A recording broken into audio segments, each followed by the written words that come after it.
Good morning, students. Today we have to read from page number 34. The system of writing. Last paragraph. यानी कि लिखने की व्यवस्था. The sound that a cuneiform sign represented was not a single consonant or vowel. Sound यानी कि ध्वनि, जिसको जो क्यूनिफॉर्म साइन थे, कील के आकार के जो अक्षर थे जिसको वो रिप्रेजेंट करते थे, दर्शाते थे, वो एक सिंगल कॉन्सोनेंट नहीं था. सिंगल कॉन्सोनेंट का मतलब एक व्यंजन नहीं था अकेला, और वोवल, और ना ही वो अकेला वोवल था, स्वर था. सच एज एम और ए इन द इंग्लिश अल्फाबेट.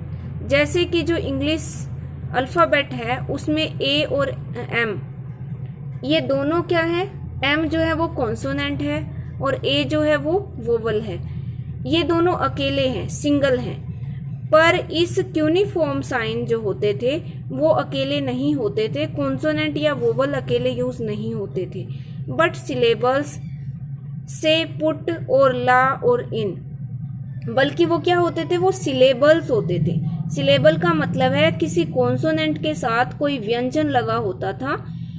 तो इस तरीके से ये बहुत सारे साइन बन जाते थे. जैसे कि पुट, अकेला पी नहीं है, उसके साथ यू भी है, टी भी है. ऐसे ही एल के साथ ए लगा हुआ है, और यहाँ पे आई और इन. तो यहाँ अकेला कॉन्सोनेंट नहीं है या अकेला वोवल नहीं है, बल्कि ये कंबाइंड हो जाते थे. Thus the signs that a Mesopotamian scribe had to learn ran into hundreds. इस प्रकार जो मेसोपोटामिया का जो लिपिक होता था उसको हंड्रेड्स में सैकड़ों जो साइन थे वो लर्न करने पड़ते थे.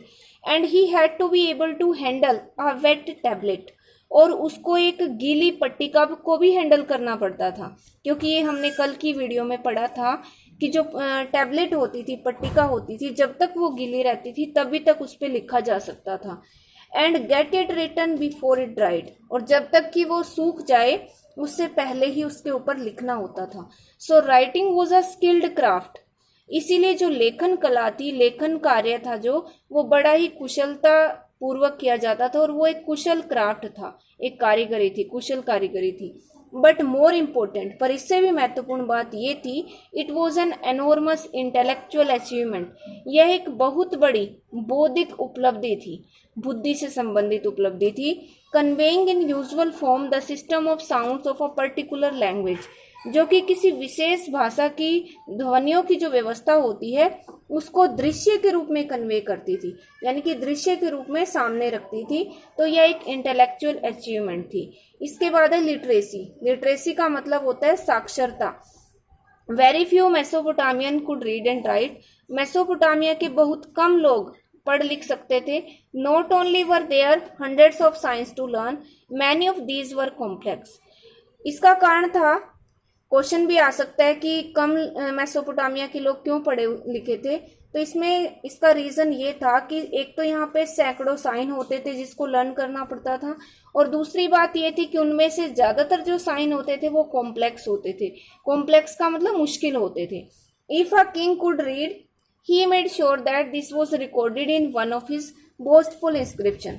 अगर कोई राजा पढ़ सकता था तो वो ये बात सुनिश्चित कर देता था कि इस बात को भी रिकॉर्ड किया जाए उसकी बोस्टफुल इंस्क्रिप्शन में. बोस्टफुल होता है जिसमें ज्यादा बढ़ा चढ़ा के बातें की गई हो, और इंस्क्रिप्शन का मतलब होता है अभिलेख. अभिलेख यानी कि जो किसी हार्ड सरफेस के ऊपर जो भी राइटिंग लिखी जाती थी उसको इंस्क्रिप्शन कहते थे. जैसे कि पिलर के ऊपर या दीवारों के ऊपर जो राजा के ऑर्डर लिख दिए जाते थे, तो उनमें वो राजा ये चाहता था कि उसकी ये बात भी लिखी जाए कि उसको पढ़ना लिखना आता है.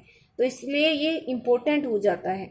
For the most part however writing reflected the mode of speaking. और ज़्यादातर देखा जाता था कि जो राइटिंग है, लेखन कला है, वो बोलने के तरीके को ही प्रस्तुत करती है, रिफ्लेक्ट करती है. A letter from an official would have to be read out to the king.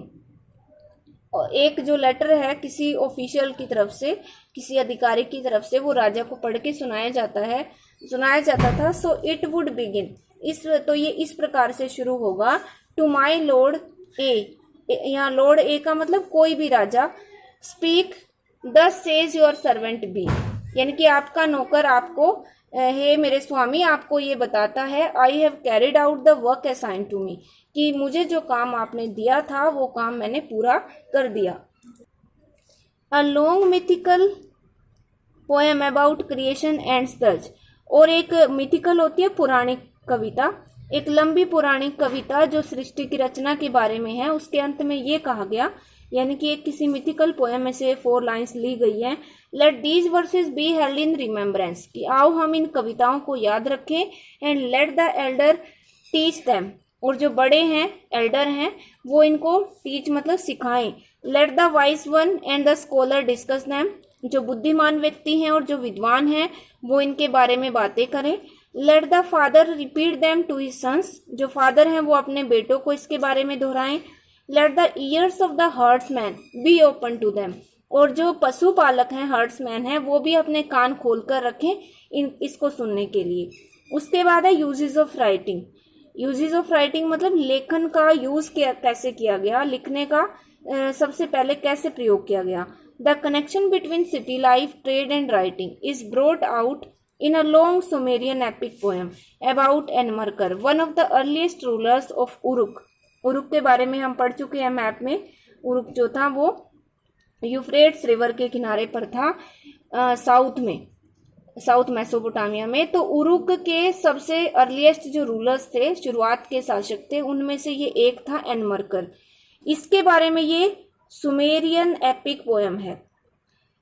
शुरू में जो लैंग्वेज थी वो सुमेरियन थी, इसलिए इसको सुमेरियन एपिक पोएम बताया गया है। तो उसमें सिटी लाइफ का, शहरी जीवन का, व्यापार का और लेखन कला का कनेक्शन जो होता है उसके बारे में स्पष्ट किया गया है। इन मेसोपोटामियन ट्रेडिशन, मेसोपोटामिया की परंपरा में Uruk was the city par excellence. Uruk जो था वो बहुत ही सर्वश्रेष्ठ शहर था, often known simply as the city, जिसको अक्सर शहर के नाम से ही जाना जाता था। जैसे कि जो विलेजेस होते हैं वहां के लोग उसको शहर के रूप में ही जानते थे। Enmerkar is associated with the organisation of the first trade of Sumer, और एनमरकर जो कि राजा था उरुक का, वो जो वहां का पहला व्यापार हुआ, फर्स्ट ट्रेड हुआ, या जो पहला व्यापारिक संगठन था उससे वो जुड़ा हुआ था Enmerkar. In the early days the epic says, शुरुआत के दिनों में, यानी कि जब एपिक शुरू हुआ तो शुरू के दिनों के बारे में एपिक में ये कहा गया, ट्रेड वॉज नॉट नोन, कि जो व्यापार है उसको कोई नहीं जानता था कि व्यापार क्या होता है। Enmerkar wanted lapis lazuli and precious metals for the beautification of a city temple and sent his messenger out to get them from the chief of a very distant land called Aratta. और Enmerkar जो थे वो lapis lazuli चाहते थे। Lapis lazuli होता है एक blue colour का स्टोन होता है, ये बड़ा कीमती पत्थर होता है। एंड प्रीशियस मेटल, और कीमती धातुएं किसके लिए चाहते थे ये? वहाँ एक सिटी टेम्पल था, एक मंदिर का मतलब जो ब्यूटिफिकेशन होना था। ब्यूटिफिकेशन होता है किसी मंदिर को सुंदर बनाना, सौंदर्यकरण करना। तो शहर के मंदिर के सौंदर्यकरण के लिए उसको प्रीशियस मेटल, कीमती धातुएं और लैपिस लजुली चाहिए थी। और उसने एक मैसेंजर को, टू गेट देम, उनको प्राप्त करने के लिए एक दूर के, डिस्टेंट लैंड मीन्स एक दूर के प्रदेश जिसका नाम था अरट्टा, वहां के चीफ के पास, मुखिया के पास भेजा ये चीजें लाने के लिए। The messenger he did the word of the king, और फिर दूत ने उसके राजा के शब्दों का पालन किया। By night he went just by the stars, रात के समय वो तारों की दिशा में चला।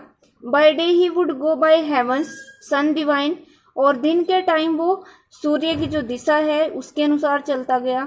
ही had to go up into the mountain ranges and had to come down out of the mountain ranges, उसको कई बार पर्वत श्रृंखलाओं के ऊपर चढ़ना पड़ा रास्ते क्रॉस करने के लिए, और कई बार माउंटेन रेंजेस से नीचे आना पड़ा। द पीपल ऑफ सूसा, सूसा एक सिटी का नाम है, बिलो द माउंटेन्स, पर्वतों के नीचे तलहटी में, पहाड़ियों की तलहटी में एक शहर था सूसा। वहां के लोगों ने सैल्यूट किया उसको, like tiny mice, tiny mice जो बिल्कुल छोटे चूहे होते हैं उनकी तरह। 5 mountain ranges, 6 mountain ranges, 7 mountain ranges he crossed, और फिर उसने कभी 5 पर्वत श्रृंखलाएं, कभी 6 और कभी 7, ऐसे वो क्रॉस करता गया। The messenger could not get the chief of Aratta to part with lapis lazuli और सिल्वर। जो मैसेंजर था, दूत था राजा का, वो अरट्टा के मुखिया से लैपिस लजुली और सिल्वर ये नहीं ला सका। And he had to make the long journey back and forth, और फिर उसको लंबी यात्रा करनी पड़ी बार बार, again and again, carrying threats and promises from the king of Uruk. Uruk के राजा की तरफ से उसको डराया गया, उससे वादे करवाए गए। Ultimately the messenger grew weary of mouth. Weary of mouth यानी कि बहुत ऊब गया, थक गया वो मैसेंजर ऐसा करते करते।